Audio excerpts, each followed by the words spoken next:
It's just about taking charge of what you can control, right? And it will get easier. I always say consistency over perfection.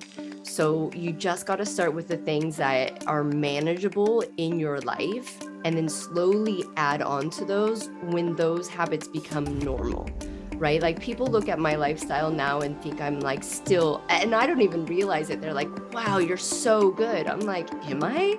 Really? And then I'm like, yeah, actually, I am really good, aren't I? But it wasn't just like an overnight success, right? It was over years that I came to where I am. And even things start slipping back in. Like we moved countries. We were in the United Kingdom. We moved to Hawaii. We didn't have a lot of money. And so we just bought pans from Target. And now I'm like, okay, we got some money now. We're buying pans not from Target.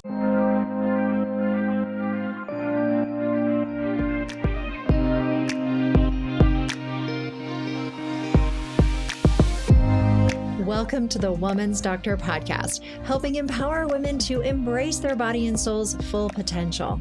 I'm your host, Dr. Trevor Cates, and after 22 years of working with patients, I found the answers to our health struggles are much deeper than most people realize. To help explore this, I'm interviewing colleagues and other wellness experts to get to the root cause so women can realize their true beauty and be informed decision makers for themselves and their loved ones. Our bodies are wise and have an amazing ability to heal. Unfortunately, we often lose sight of this and end up with lifestyle choices that interfere with our body's ability to heal or that separate us from our gut instincts. And our bodies may be trying to give us messages through symptoms, yet we suppress them with medications or even drugs and alcohol. On today's podcast, my guest and I dive into this. While her focus is fertility, what we discuss today is relevant for every woman. My guest is Monica Cox, who is a holistic functional fertility coach. She supports women in finding the root cause of their fertility issues and become the conscious mother they were born to be. She dealt with fertility for many years, failed IVF, and survived several miscarriages before becoming an IVF mom and getting pregnant naturally, even though the doctor said there was nothing she could do to improve her situation. Host of the highly popular podcast, Finding Fertility, Monica is dedicated to inspiring women to look beyond their infertility diagnosis and take control of their health. In today's podcast, we discuss how to look beyond your diagnosis and remember how wisely your body is designed and the kind of environment that helps us heal. This and much more on today's episode of the Woman's Doctor podcast. Monica, welcome to the Woman's Doctor podcast. It's great to have you on. Oh, thank you so much for having me. I'm excited to be here. Yeah, it's like so many of our guests that have a personal story and journey of getting into the specialty they have. And I know you specialize a lot in fertility and helping women with that. And we're not really going to spend much time talking about fertility today. We're talking about something else that I think all of our listeners will really appreciate. But let's start with your personal story. Yeah, so I'll give you the cliff notes. I was 27, was married for a few years, and we started trying for a family, and it just didn't happen. And it was a really big shock because there was nothing wrong with me, according to the doctors. I was fit, I was healthy, I was cycling. So they diagnosed me with unexplained infertility and said, try IVF after 3 years of nothing working. So we tried IVF and it was a shambles. It really exposed that I had low egg quality and in their eyes, and they literally said to me, there's nothing you can do about your situation, just try IVF again. And I don't know what was telling me that that was complete BS because I am a creative. I'm a dancer. I am not an academic. And I was like, no, there has to be a way. And so we just went on a journey of self-discovery, like a lot of people can relate to. And we decided to change up our diet and our lifestyle. And even though I saw great improvements in my normal and common health issues, which I didn't know were issues, I couldn't get pregnant. And so we tried another round of IVF. It failed again, but we did get better embryos. So that was like a win for us. That's when I demanded some autoimmune testing because I wasn't presenting like normal candidates. I wasn't having recurring miscarriages. I didn't have thyroid issues. There was no obvious signs. And that's when it exposed that I had high natural killer cells. And since we were already using medical treatment, we did some frozen embryo transfers with immune suppressing drugs. I finally got pregnant 3 times using that method, and I had 1 live birth and 2 miscarriages. And after my last miscarriage, I was already living on autoimmune paleo diet life. The stress of having a baby was gone off of me. And I got pregnant naturally and had our second son. And that's when I kind of knew, because I was so mad that this information wasn't out there. I didn't have to go through almost 8 years of trauma and heartache and very expensive treatments to fix my fertility. And I just wanted to get this information out there that there's so many things that you can do with, even if you're diagnosed.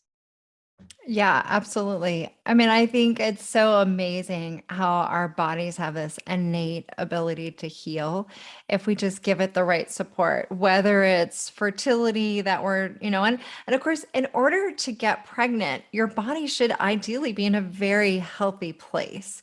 And so Right. if people aren't able to get pregnant, there's usually something going on that we want to address. And instead of just trying to do IVF right away, like your body is trying to tell you something that's I'm not ready yet. Let's get me to a better place.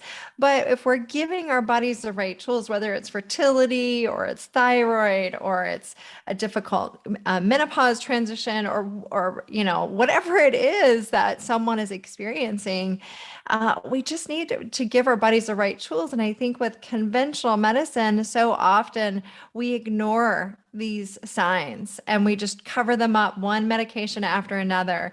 And then we're dealing with the side effects and don't even know what our bodies are trying to tell us. Yeah, exactly.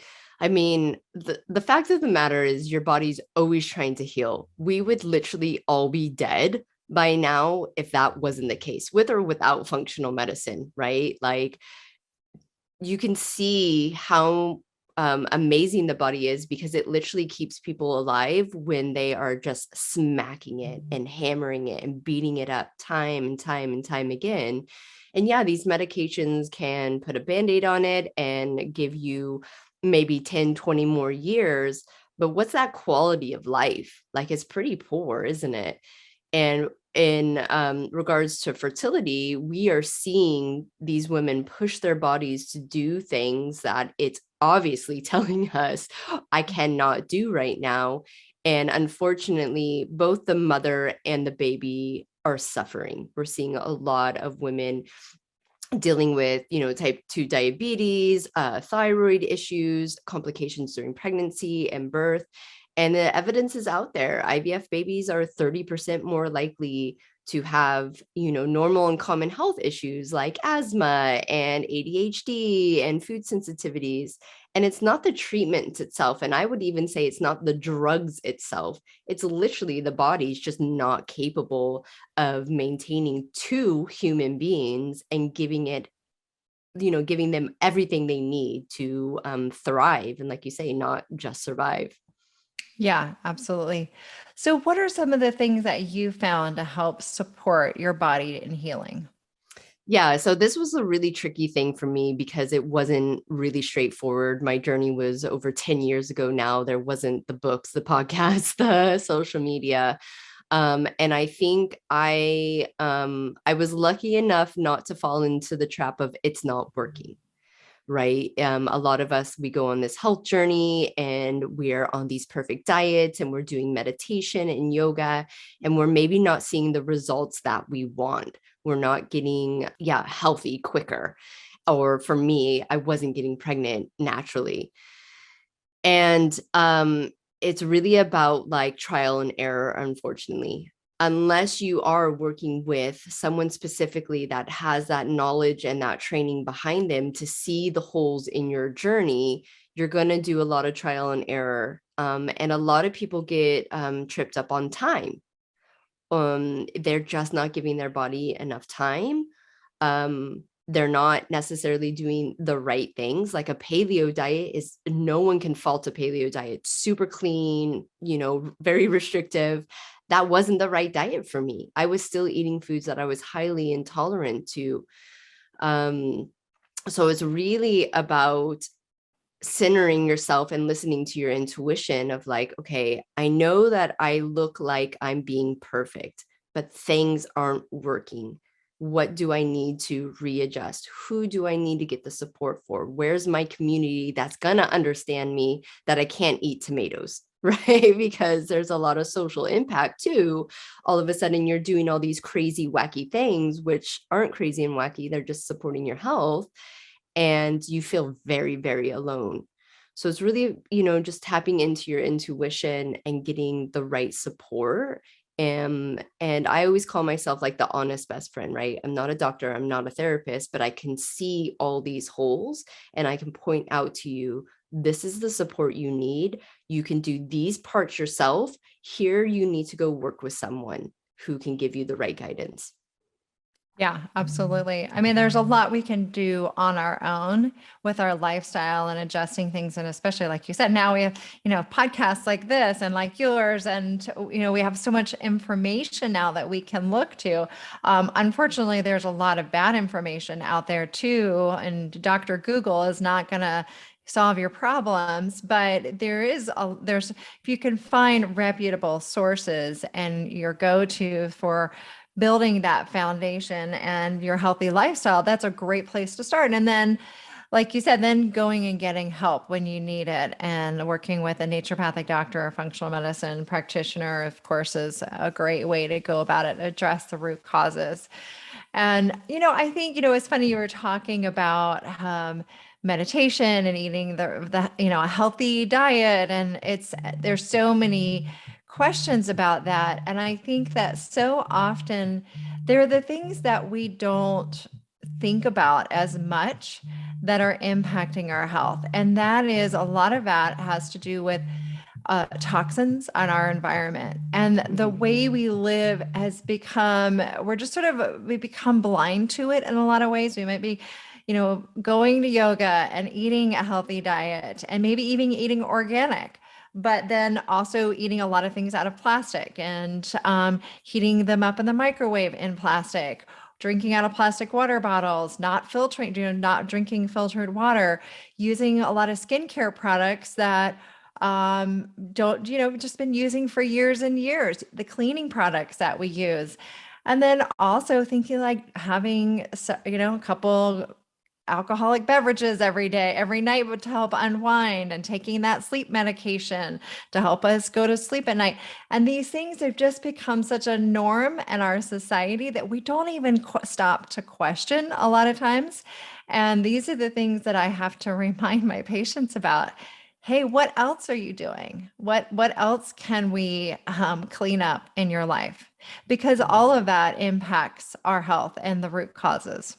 Yeah, it's a full-time job to live like our ancestors. It's ridiculous. And like we have this knowledge, and I had the plastic conversation a few months ago. And so it obviously brought it back to my my forefront, right?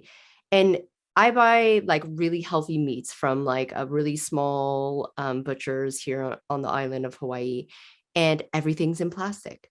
I go to the farmer's market and I buy my vegetables and everything's wrapped in these plastic containers. Like, it is almost impossible to get away from plastic.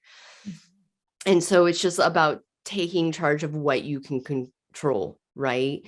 And it will get easier. I always say consistency over perfection. So you just got to start with the things that are manageable in your life and then slowly add on to those when those habits become normal, right? Like, people look at my lifestyle now and think I'm like still, and I don't even realize it. They're like, wow, you're so good. I'm like, am I? Really? And then I'm like, yeah, actually, I am really good, and aren't I? But it wasn't just like an overnight success, right? It was over years that I came to where I am. And even things start slipping back in. Like, we moved countries. That we were in the United Kingdom, we moved to Hawaii. We didn't have a lot of money. And so we just bought pans from Target.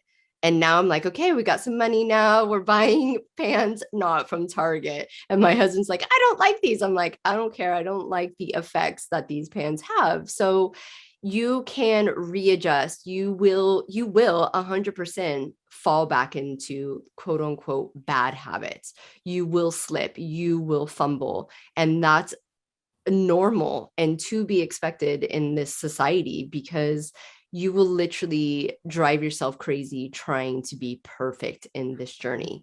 And the cool thing about the body is it's not even looking for perfection, right? It's just looking for you to let up on it in a few different areas, and it can dramatically change um, everything in your life.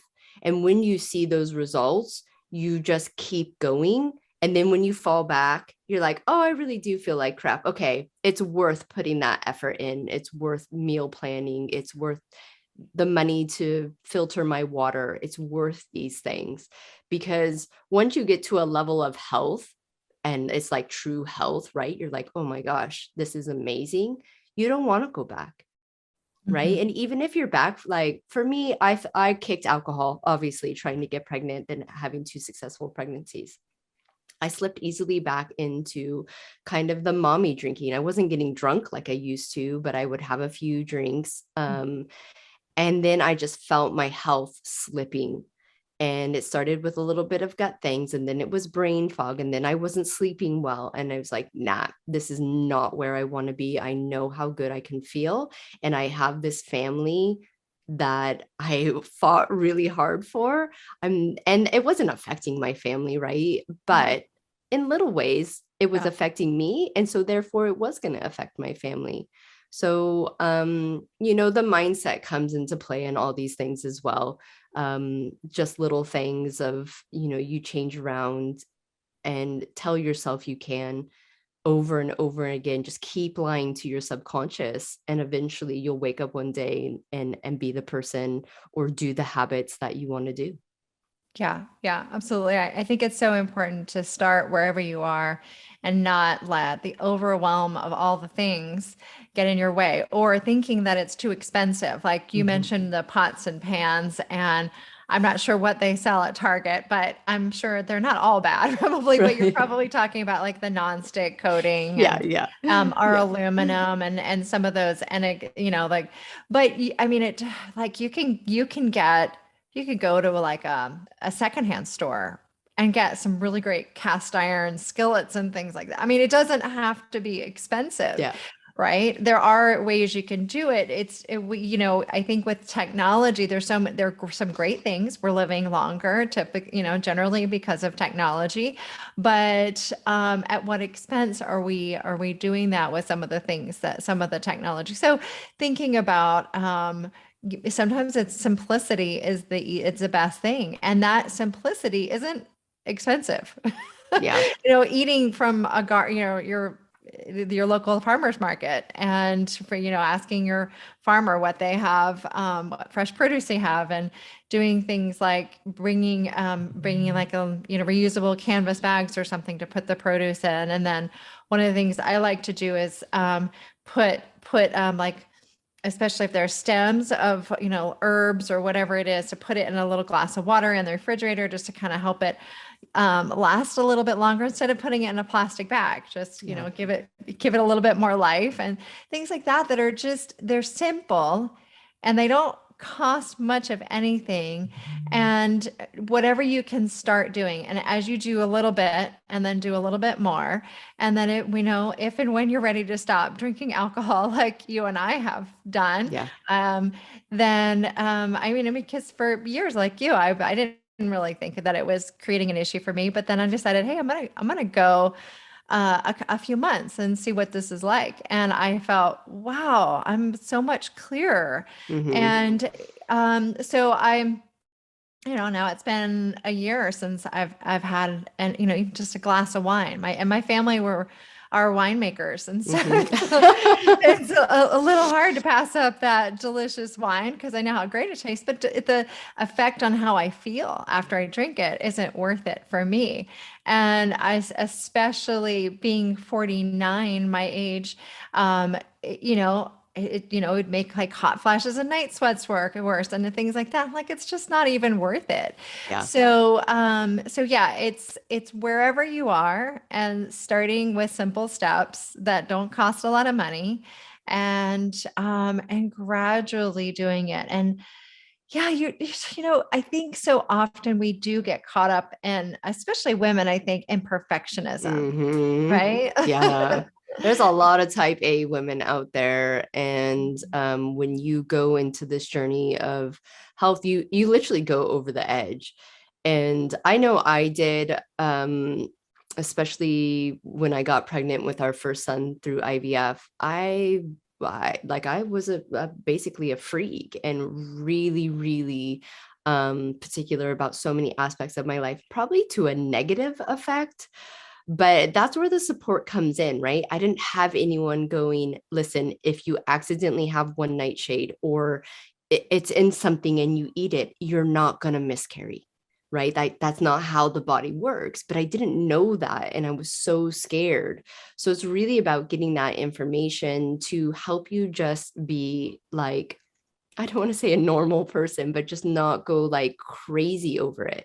And sometimes you got to go to an edge to see where it works for you, right? Like sometimes going to that edge, you're like, oh, wow, I discovered a lot about myself. And actually, I need to do these things because it helps me meal plan. It helps me stay on track. Or I don't actually need to do that because I'm good. I've got these habits down now. So, it's just really, really important to tap into that intuition, especially as a woman. And also know, I think for all the type A women out there, that doing nothing and taking time for yourself is actually probably the best thing you can do to reverse any issue going on in your body, right? And that is such a hard concept, even to this day, for me to wrap my head around. Like, no, your body, just like when you're sick, like your body just needs all that energy to tackle that sickness. And for a lot of us, we don't get rest when we're sick. I mean, that's if one good thing came out of COVID, it's like, if you're sick, stay home and do nothing, right? Where lifestyle before that was like, unless you're on your deathbed or in the hospital, you come to work, you show up, you push yourself, you keep going. My first round of IVF, I was still working a 40-hour work week, running my household, being the life of the party, and doing IVF on top of that. Like, no wonder it failed. No wonder I wasn't seeing the results, because my body was like, nah, this is not cool. Mhm. So really tapping into that rest and recovery is key. Yeah. Yeah. Finding that balance too of rest and movement and the right type of movement at the right Mm-hmm. time. Yeah, Um, 100%. what do you do for movement and for exercise? Well, I have two young boys, so that Chase them and around. I chase them around. They're very active. They love sports and climbing trees. So, but yeah, most of the time it's just pure yoga or weightlifting for me now. I used to run. I used to be a gym rat, and obviously that was just whacking my adrenals. So it was just stepping back into a slower way of movement, which was really hard. Again, being type A, and your brain is like, I'm not sweating, this is not working. So really gentle stuff. When I have time, I try to go 2 to 3 times a week. Most of the time it's once a week, but it's really just getting out. I'm super fortunate to live in Hawaii, so it's basically year round. We get walks on the beach and yeah, walks in the fields and hiking and stuff. So I just don't overthink it. I know when my body is feeling stiff. I know even when my mental and emotional health is waning. I go out and move and get out into either nature, or even, I'm super lucky. I have a great yoga studio that I connected with, and that kind of like place of feeling like home does like wonders for your soul. Yeah, yeah, having a sense of community Is that what you're talking Hmm. about with your yoga community? Yeah. Yeah, I think it is important, especially for women. And whether you're an introvert, like I don't know about you, but I'm more of an introvert. So I need my alone time sometimes, but Hmm. I also need my social time. And so, I think we're just social creatures. And I think so often as women, we feel like, well, we just have to power through and we have to do things on our own and we have to be independent. And I know my mom, my aunts, my grandmothers, all these women in my family kind of taught that, like of like just be Hmm. powerful and you can do it all on your own. But there's also, and I do believe in that, like we can do so much. And I love that message. At the same time, you don't have to do it all alone all the time. Sometimes things, it's good to know that you're powerful and that you can do a lot, but having a community and other people that you can rely upon for help and ask for help and that you help as well, and you have this sort of relationship of helping one another. It is part of being human. It's a healthy part of being human, so you don't have to Yeah. do it all alone. Yeah, I mean, I have a pretty extreme view. I'm pretty sure feminism just like really killed that it takes a village, right? Like burn the bras, you can do everything. You can have a family, you can get pregnant, you can have this successful career. You can do it all on your own.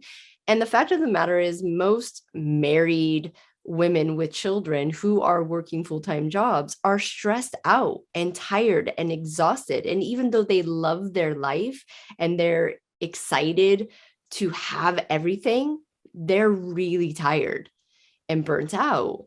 And the whole notion of like being the strong woman, that's exactly what I got taught too. And it really shut off a lot of things for me that impacted my fertility, impacted my health, the mental and emotional side. Being a strong woman means, well, to me, it was taught don't cry, right? Don't show your emotions. That's not invited here. You're a tough girl. And that shut down a lot for me. And it was not helpful. It wasn't the right message, right? Like, yes, you are a strong woman and you have these innate powers that are amazing, but they're not the ones that you get to work 40 hours a week, plus, get pregnant, have a birth, and raise a family, right? A lot of people don't have nannies, don't have maids, they don't have the village that used to be there for us. So the women were very strong in the community, but they weren't being this like this message going, well, you need to hunt and you need to gather and you need to cook and you need to weave and you need to bear the children, right? No, everyone was part of that community. They relied on the men just as much as the men relied on them. And so this whole notion of being the strong woman was actually, in hindsight, very damaging for me. And I am learning to receive because I think a lot of us have blocked off that receiving, right? Like, well, no, no, no. If I take that, that means I'm not weak. Or if I can't do that myself, then I'm not worthy. And that is a mindset that's really hard to readjust and going like, no, that's how our societies have worked for hundreds of thousands of years, not this do it all on your own, and if you don't, you're weak. Right. Like it's Right. not fair. It's not fair. Right. Yeah. I mean, asking for help, asking for directions. I mean, Mhm. um, I was so bad about asking for directions. Like I will just drive around. And I mean, of course, now we have like our phones will tell us exactly where to go, but you get out of service and you're like, oh crap, I don't have, I Mhm. don't have my phone to tell me where to go anymore. And so it's, then you have to stop and you have to ask for directions. And it used to be really hard for me. And I think how crazy is that? Because if you think about it, if someone stops and says, hey, can you give me directions? You're gonna be, of course, let me help Yeah. you. And so people actually enjoy helping. Yeah. And so if you stop and ask for directions, you might even make someone's day because they'll be able to tell you about, that cute little shop on the corner that everybody needs to check out, or, when on your way, you should take this little side thing and go see this, or you might learn something new and make their day and make your journey a little bit more enriched. So Yeah. I think asking people for help is absolutely okay. And in fact, it's a good thing. Yeah. It's It needed. helps us connect us. Yeah. Yeah, exactly. I mean, just going to your point, like you think of how good you feel when you're able to help someone. So it's really allowing those other people to feel that same joy towards you and you opening up to receive. And on a physical aspect for health, it's it's amazing, right? To feel that joy both ways, letting someone help you and receiving that and feeling worthy of that, where I think a lot of us don't feel worthy of receiving for whichever reasons we won't get into. But, it's learning that you are worthy of that help. And it can really impact your physical health journey as well. Yeah, absolutely. Well, Monica, this has been a fun conversation. Wasn't sure where it was going to go from right from the beginning, but I knew it was going somewhere good. So, will you tell everyone where they can learn more about you?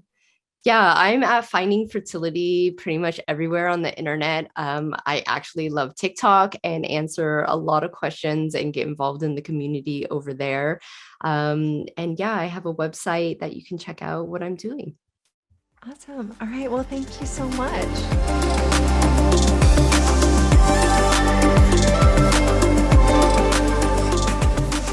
If you enjoyed this episode of the Woman's Doctor podcast, be sure to share it with the women in your life and rate and review the show. And to learn all about balancing your hormones, join us for the Hormones, Health, and Harmony 9-part documentary series at hormoneseries.com.